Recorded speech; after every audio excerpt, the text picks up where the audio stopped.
Sandy Cleaver was tall, attractive and popular at school. At DePaul University, she met Chuck Cleaver, the basketball team captain, and 4 years after their graduation, the pair were married. Chuck took a well-paid job and they moved to Dallas. 4 years later, Sandy and Chuck had a daughter, Susan Devereaux Cleaver, known as Devereaux, and for a long time lived a happy family life. Despite outward appearances, however, Sandy had had a troubled life. Her parents divorced when she was a young child. Her mother consequently spent years in and out of various mental health institutions, and after school her sister had died in a car crash, whilst her father had also died in a light airplane accident in 1966. She lived a comfortable life with a large trust fund. However, she suffered from the past traumas and began seeking spiritual answers to her misfortunes. She became obsessed to walk a path of meditation and homeopathic medicine. At one point, Chuck found her packing to leave for a trip to a homeopathic practitioner who had promised to place Devereaux into a special invention that would tune out the world's bad vibrations. Chuck was definitely not keen. This path eventually led Sandy to conscious development of body, mind and soul, and to Terri. Sandy excitedly told Chuck of how Terri was the reincarnation of St. Teresa and of how she could use crystals to cure cancer. She also took to calling herself and openly telling people that she was a high priestess of Atlantis in a former life. Chuck, fairly understandably, felt this behaviour was unsettling, and when he told Sandy as such, she replied that, "I really have to help Devereaux overcome all the problems that are caused by your bad vibrations." Sandy became more involved with conscious development of body, mind and soul, and this caused real strain on her relationship with Chuck, who continued to vehemently oppose Sandy's new spiritual leanings, which compounded the issue. Sandy took counselling classes with Terri, who offered to protect Devereaux with one of her protective shields that would protect her from anything except the negative vibrations from your husband, which are very powerful. Sandy began to actually believe that her husband's negative thoughts concerning her spirituality and relationship with Terri was creating bacteria that would infect Devereaux. And during an argument with Chuck one evening, took out a knife from the kitchen drawer and screamed that at times she thought Devereaux would be better off in heaven. In 1971, 1 month after Terri divorced her first husband, John Wilder, Sandy filed for divorce, citing that she and Terri had decided that Chuck was blocking her spiritual development. The custody battle for Devereaux was long and drawn out. Although his attorney felt Chuck had an excellent chance of securing rights, and privately so did Sandy's attorney. Eventually, however, with fear of what Sandy might do to Devereaux if she lost custody, Chuck agreed to settling for visitation rights. However, wrote a provision into the settlement that Sandy must only take Devereaux to recognised physicians permitted to practice in Texas.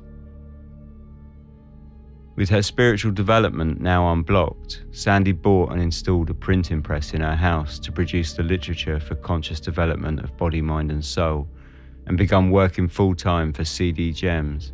And in 1976, around the time that the war with the Black Lords was beginning, Sandy helped conscious development of body, mind and soul legally become incorporated, with Terri sitting as the sole member on the board of directors.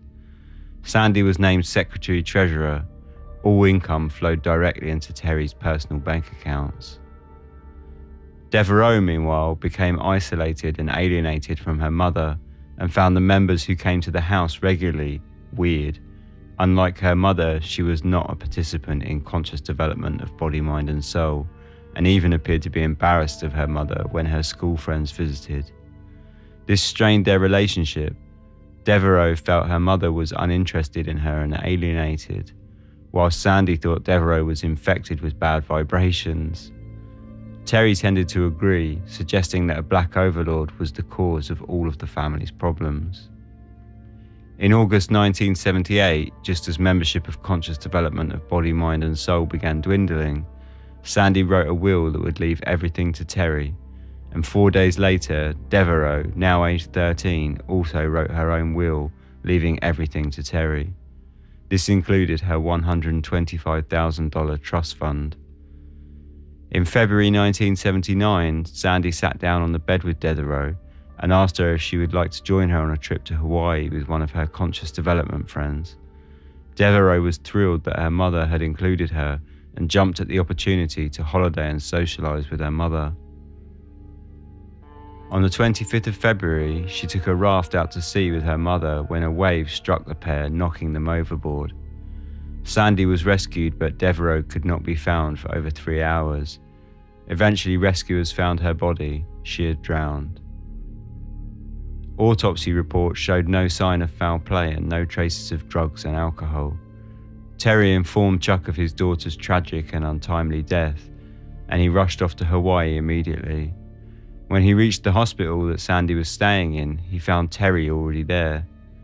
Curiously, whilst he was gone, one of Terri's followers called in on Chuck's house and left Devereaux's will with a family friend.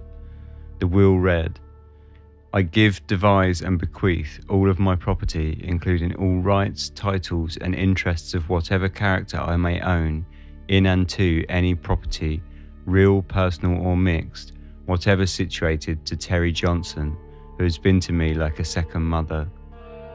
She also included that it was not to be contested in any way.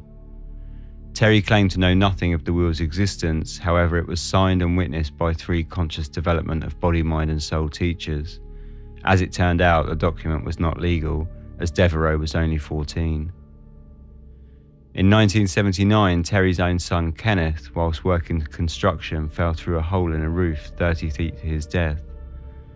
2 months later, Sandy took out a life insurance policy for $300,000, and at the end of 1979, legally signed over all of her property to Terri, including her $180,000 house, which she now paid Terri rent to live in. After the death of Devereaux, Sandy became depressed and drew even closer to Terri, as well as her 78-year-old housekeeper. Meanwhile, Terri was busy divorcing her 3rd husband and remarrying Don Hoffman, an engineer and member who had been married for 22 years. His wife Alice had signed a waiver allowing Terri and Don to marry immediately following the divorce, rather than waiting for the usual 1 day's grace period. Don promptly quit his job and devoted himself full-time to conscious development of body, mind and soul. In August of 1981, Sandy wrote a 13-page letter to her brother Kroom that was something of an autobiography and expounded the virtues of Terri. In September of the same year, she left for Colorado to visit a patch of land that Conscious Development had bought with a vision to build a retreat for the members. After a little cajoling on Sandy's part, she talked Louise Watson, her maid, into accompanying her, despite Louise not wanting to take the trip as she had been feeling unwell. The neighbours thought it was slightly strange that she had not asked them to look after the cats as she usually did when she went away. They left for their road trip in Sandy's car on September the 8th, and 2 days later, on September the 10th, an Air Force Academy paramedic helicopter, whilst on a routine flight, spotted Sandy's car lying at the bottom of a 450-foot cliff. The road was perilous, so police found little to be suspicious of. However, it was noted that there were no skid marks on the road, suggesting that Sandy had not tried to brake or veer away from the edge of the sheer cliff. Instead, it seemed like she had driven straight off by her own accord. Terri arrived on the scene 2 days later, ever present in such situations that were now becoming commonplace, to collect the bodies and cash in on the wills of both parties. Louise had earlier written a will leaving everything to Sandy, which now transferred straight to Terri.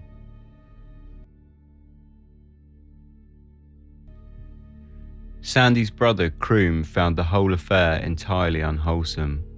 On November the 10th, 1981, his attorney, James Barklow, filed papers on his behalf contesting the will, stating that the will was executed as a result of undue influence exerted over the deceased.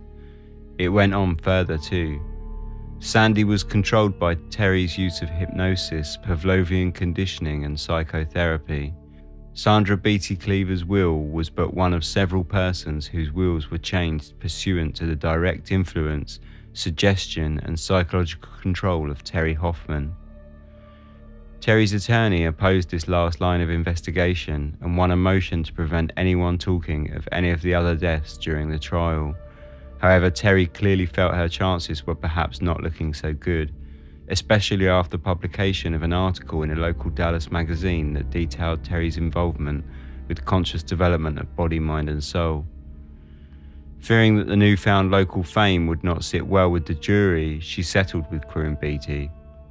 Terri agreed to pay $50,000 to Crew immediately, followed by a second cash payment of $62,500. Sandy's house was to be sold with the split 40% to Beatty, 60% to Terri, and the remainder of Sandy's estate, valued at $332,000, would be split equally. After the trial, Terri claimed to be taking Sandy's death particularly hard. Along with the spotlight from the Dallas magazine, she stopped all her meditation classes, instead taking small private massage and spiritual classes in her home. Along with her husband Don, they embarked on revising much of their literary material, which had not been updated since the group's inception, and had little talk of Terri's new abilities of being able to read people's auras, which she now offered as a service directly from her home. She also entered into a short-lived real estate investment, and by the mid-80s was running a perfumery named Perfume Oils International Inc. Despite this apparent enforced downsizing of conscious development of body, mind and soul, Terri still had much work to do in both the spiritual and physical realm. As she said previously, her masters do not visit her always, and not always when she wanted them.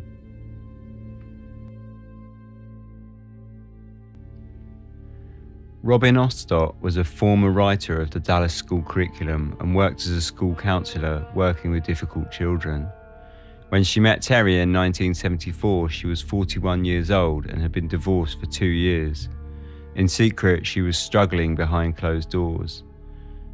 She quickly became deeply involved with the conscious development of body, mind and soul, and was terrified of the Black Lords, though she participated in the weekly battles, playing her part for the spiritual war effort. She filled her home with protective crystals which she bought from CD Gems, and twisted copper piping into protective shields which she placed under her bed. Robin was the benefactor of one of Terri's lesser-known abilities. By the 1980s, Terri claimed to her followers that she trained dematerialized CIA agents and used her powers to protect them. By the middle of the 80s, Robin was in a close personal relationship with an invisible CIA agent named George Jeffries, a man she had never met and no one had ever seen, but Terri assured her truly existed. Terri explained to her that they would never be able to meet or marry in the physical realm for reasons of national security. Robin kept detailed journals of their relationship, describing dates, romantic walks, and even a camping trip to Colorado, where she had bought tracts of land along with several other core members of the group. From 1980 until 1986, she had frequent therapy sessions with Terri and Don. However, her mental health never improved. She became more and more introverted and became cutting ties with her family and social group, and was writing of her depression openly in her journal entries. One of Robin's friends said of her whole life revolved around her son until she met Terri Hoffman. Then her whole life revolved around Terri Hoffman. Her journal entries spoke of how her physical and spiritual bodies were actively fighting one another, and in one entry she wrote, "I don't want to work with my soul in the physical." At one meeting, she physically attacked one of her closest friends, Tamara Taylor, though later blamed the Black Lords and maintained that she had no control over her actions. The other teachers pushed Robin away, however, and in March 1987, Tamara herself wrote Robin a letter saying that, "I have made the decision to stop talking with you. In looking back at the numerous things which have befallen me, I was able to determine that on many occasions I had talked to you and given you information, which was then used against me by your other bodies following our phone calls." On April the 2nd, Robin sent out a cry for help to Terri. The contents of the letter showed how far her mental state had deteriorated and the level of paranoia she was living among. He claimed in the letter that Martin, Tamara's very own invisible CIA boyfriend, had threatened to kill her if she harmed Tamara. At the top of the letter, she had penciled in a small amendment. "Please tell me if this situation happened. It felt very real and it's very serious to me." In April, she contacted her ex-husband and explained that she had caught hepatitis from a banana skin. Concerned for her welfare, he set up a doctor's appointment for Robin on the 21st of April, which she attended. Following the appointment, she visited Terri, stopped into a store on the way home and bought a revolver, then promptly drove home and shot herself in the head. Her suicide note was a letter to Terri, and it read, "I am apologising to Terri 3,000 times a week on all levels of my being for the highly offensive, rude and vulgar comments made to her last week. I love her dearly and beg her forgiveness someday." Her will, written 2 months prior to her suicide, left her Colorado land, all her jewellery, personal files, clothing and furnishes to Terri. Her son had right of refusal on anything left over, and anything he didn't want was also to go to Terri. Later, the results of her blood tests would come in and she showed no signs of any illness or disease whatsoever.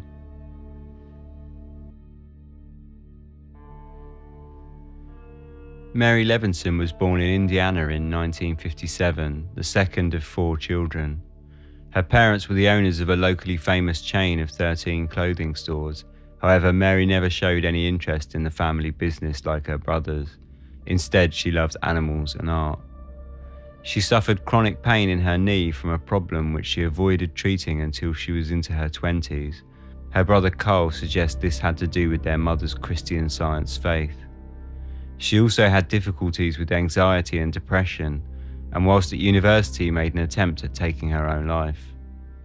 After hospitalisation, she spent much of her life visiting counsellors and therapists, but continued to struggle with coping with her troubles. In 1984, she married Dr. Robert Schrock, and the couple moved to Chicago, where Mary became involved with the local Chicago-based arm of Conscious Development of Body, Mind and Soul, whilst also continuing to see her psychiatrist up to 3 times a week. Due to the problems with her knee and stress, most of these sessions were carried out by phone. She also began taking weekly phone sessions with Terri Hoffman, and they quickly became central to her life. She separated from Schrock in 1986 and found a new boyfriend, a Dr. Robert Keyes, who she met at a Colorado retreat with Conscious Development of Body, Mind and Soul. Her divorce lawyer later stated that, "I would say that Mrs. Hoffman's teachings were probably the most important thing in her life during the time that I knew her." When her mother visited her in Chicago, she made her wait in the lobby for an hour while she finished a phone call with Terri, and later even asked her parents for a loan so that she could move to Dallas. Her parents, wary of the group, denied her the loan. In summer of 1987, she removed her brother as beneficiary of her life insurance policy and replaced it instead with Dr. Robert Keyes. She also visited her parents during a vacation, where she would introduce Robert to her family. However, after her mother scolded her for pushing Hoffman's teachings onto one of her brothers, the pair left early. Her mother claimed that since then, her relationship with her daughter became strained and they rarely heard from her. Mary then began selling off her possessions, including antique furniture, heirlooms and jewellery. Her mother sent her a cheque for $1,000, thinking that she was having financial difficulty while she was waiting for her divorce settlement to finalise. When it finally came through, Mary withdrew the entire sum of $125,000 in cash. On November the 30th, 1987, a maintenance worker at the Hillside Holiday Inn in Chicago found the door to room 114 double bolted and alerted police. The police responded around 7 p.m. and broke into the room, finding Mary lying dead on the floor, fully clothed between 2 beds. On the bedside cabinet was a pen, pad, motel room key and over 100 various pills, most of which were Benadryl. They also found a briefcase on one of the beds which contained a manila envelope holding $118 in cash, a driver's license, a cut-up Visa card and a tape recording left for family. Her autopsy report noted that she had a small puncture wound from a needle on her wrist and had overdosed on sleeping pills. On the tape, she claimed to have used all of her money, including the $125,000 from her divorce settlement, to pay off small debts, donate to animal shelters, and I also donated money to institutions, charitable institutions, which I shall not name. Her parents later found that Mary had used her mother's credit card to buy over $3,000 worth of jewellery in the weeks leading up to her death, though none of it was found in her possessions. She had paid her attorney $1,000 to settle her estate and to make sure that no one else was to be involved. In a letter written by Mary and read to her parents by Mary's attorney, she again reiterated that she had given all of her money to non-profit organisations which would remain nameless. Mary's ex-husband said that after her suicide, Mary's psychiatrist had told him that he had not seen Mary for 4 months leading up to her death, and that he had been concerned over Terri Hoffman's influence. He said that type of group that doesn't define between life and death isn't good for Mary. They make it so that it was no big deal to step into that other room. On the tape recorded for her parents, Mary stated, "I want you to understand that I am fully rational and I have come to this decision after a long time of thinking. I am actually looking forward to it.